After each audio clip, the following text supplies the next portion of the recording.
விஸ்வரூபம் எடுக்கும் சிறுவன் கடத்தல் வழக்கு விசாரணை வளையத்தில் ஏடிஜிபி ஜெயராமன் மற்றும் எம்எல்ஏ. நமது சேனல்ல பார்த்தீங்கன்னா தினமும் பல்வேறு விதமான கிரைம் தொடர்பான நியூஸ்களை உடனுக்குடன் பதிவேற்றம் பண்ணிட்டு வரோம். நீங்க இது போன்ற நியூஸை உடனுக்குடன் தெரிஞ்சுக்கணும்னா மறக்காம நமது சேனலை சப்ஸ்கிரைப் பண்ணுங்க. அப்பதான் நம்ம போடக்கூடிய வீடியோ உங்களுக்கு உடனுக்குடன் வந்து சேரும். சிறுவனை கடத்தப்பட்ட வழக்கில் ஏடிஜிபி ஜெயராமனை கைது செய்ய சென்னை உயர்நீதிமன்றம் இன்று ஜூன் 16ஆம் தேதி உத்தரவு பிறப்பித்திருக்கு.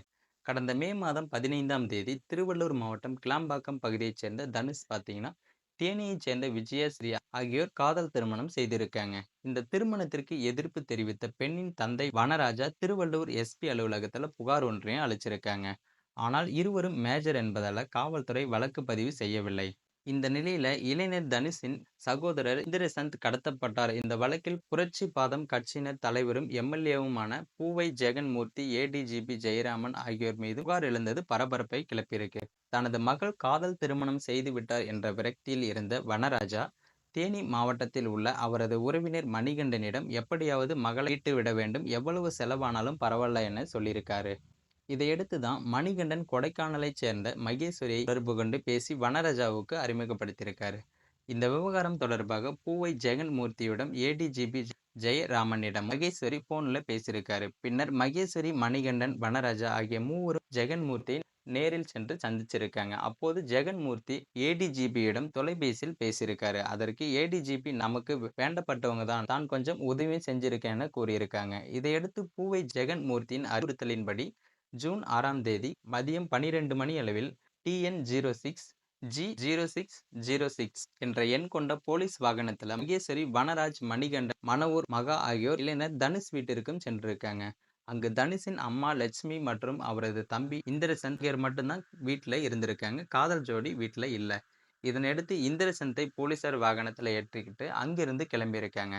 பின்னர் 3 மணி நேரம் கழித்து பகல் 3 மணி வாக்கில் பேரம்பாக்கம் பகுதியில் இந்திரசந்தை இறக்கிவிட்டு போயிருக்காங்க. மகன் கடத்தப்பட்டவுடன் காவல் உதவி எண் 100க்கு லட்சுமி போன் செஞ்சிருக்காங்க. உடனடியாக அவரது வீட்டிற்கு போலீசாரும் வந்திருக்காங்க. பின்னர் தனது மகன் கடத்தப்பட்ட விவகாரத்தில் லட்சுமி காவல்துறையிடம் சொல்லியிருக்காங்க.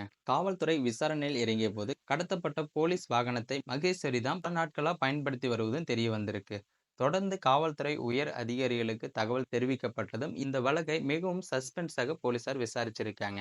இதனையடுத்து மகேஸ்வரி, வனராஜா, மணிகண்டன் உள்ளிட்டோர் 5 பேரை போலீசார் கைது செஞ்சிருக்காங்க. பெண்ணின் தந்தை வனராஜா விசாரணை அதிகாரியிடம் சொன்ன வாக்குமூலத்துல தனது மகளை மிகவும் செல்லமாக வளர்த்தேன், யாரென்று தெரியாத ஒருவனை இன்ஸ்டாகிராமில் காதலித்து வந்திருக்காரு, அதனால மகளின் வாழ்க்கை பாழாகி விடுமோ என்ற பயத்துல தான் உறவினர் மணிகண்டனிடம் தகவல் சொன்னேன். மணிகண்டன் தான் போலீஸ் அதிகாரி தெரிந்த மகேஸ்வரியை அறிமுகப்படுத்தினார். மகேஸ்வரியை பார்த்தவுடன் தான் மகளை மீட்டுடலாம் என்ற நம்பிக்கையும் கிடைத்தது. அவர் தான் எங்களை பூவை ஜெகன்மூர்த்தியிடமும் அழைச்சி சென்றாங்க. அவர் தான் போலீஸ் அதிகாரியிடம் பேசினாரு. இந்த வாக்குமூலத்தை தொடர்ந்து மகேஸ்வரியின் போன் கால் ட்ரேஸ் செஞ்சிருக்காங்க. அதில் ஜெகன்மூர்த்தி, ஏடிஜிபி ஜெயராமன், மகேஸ்வரி மூவரும் பேசியிருந்ததும் தெரிய வந்திருக்கு. மகேஸ்வரியிடம் விசாரணை அதிகாரிகள் போலீஸ் கார் உங்களுக்கு எப்படி வந்தது என்று விசாரிச்சிருக்காங்க. அதற்கு ஏடிஜிபி ஜெயராமன் எனக்கு உறவினர் தான், அதனால எனக்கு அந்த காரை கொடுத்தார் என மகேஸ்வரி சொல்லியிருக்காங்க. எந்த முறையில் உறவுக்காரர் என கேட்டபோது உறவுக்காரர் அல்ல, நண்பர் என்றார். எதற்காக அந்த பையனை கடத்தினீங்க என்று கேட்டபோது நான் கடத்தலைன்னு சொல்லியிருக்காரு. கடைசியில நான் தான் சிறுவனை கடத்தினேன்னு ஒப்புக்கொண்டிருக்காங்க. மகேஸ்வரி, வனராஜா ஆகியோர் வாக்குமூலத்தை வச்சு திருவள்ளூர் டிஎஸ்பி தமிழரசி ஜூன் 14 அன்று சென்னை பூந்தமல்லி அடுத்த ஆண்டர்சன் பேட்டையில் உள்ள ஜெகன்மூர்த்தி இல்லத்திற்கு விசாரிக்க சென்றிருக்காங்க. அப்போது போலீஸை ஊருக்குள் கைவிடாமல் புரட்சி பாரதம் கட்சியினர், ஊர் மக்களும் தடுத்து எதிர்ப்பு தெரிவிச்சிருக்காங்க. பின்னர் ஜெகன்மூர்த்தி வீட்டில் போலீஸ் சென்ற உடனே அவர் தலைமறைவானதும் தெரிய வந்திருக்கு. இந்த நிலையில ஜெகன்மூர்த்தி சென்னை உயர்நீதிமன்றத்தில் முன்ஜாமீனுக்காக மனு தாக்கல் ஒன்றும் செஞ்சிருக்காங்க. இந்த வழக்கு இன்று விசாரணைக்கு வந்தபோது பூவை ஜெகன்மூர்த்தி மற்றும் ஏடிஜிபி ஜெயராமன் ஆகியோர் நேரில் ஆஜராக நீதிபதி வேல்முருகன் உத்தரவிட்டிருக்காரு. இதனையடுத்து இருவரும் நேரிலும் ஆஜராகியிருக்காங்க. இந்த நிலையில பூவை ஜெகன்மூர்த்தி காவல்துறை விசாரணைக்கு செல்லவும் ஏடிஜிபி ஜெயராமனை கைது செய்யவும் நீதிபதி வேல்முருகன் உத்தரவிட்டிருக்காரு. இந்த சம்பவம் பார்த்தீங்கன்னா அப்பகுதி மக்களிடையே பரபரப்பை ஏற்படுத்தியிருக்கு. மேலும் இது போன்ற வீடியோக்களை உடனுக்குடன் காண மறக்காம நமது சேனலை சப்ஸ்கிரைப் பண்ணுங்க. போடக்கூடிய வீடியோ பிடிச்சிருந்தா வீடியோக்கு ஒரு லைக் பண்ணுங்க.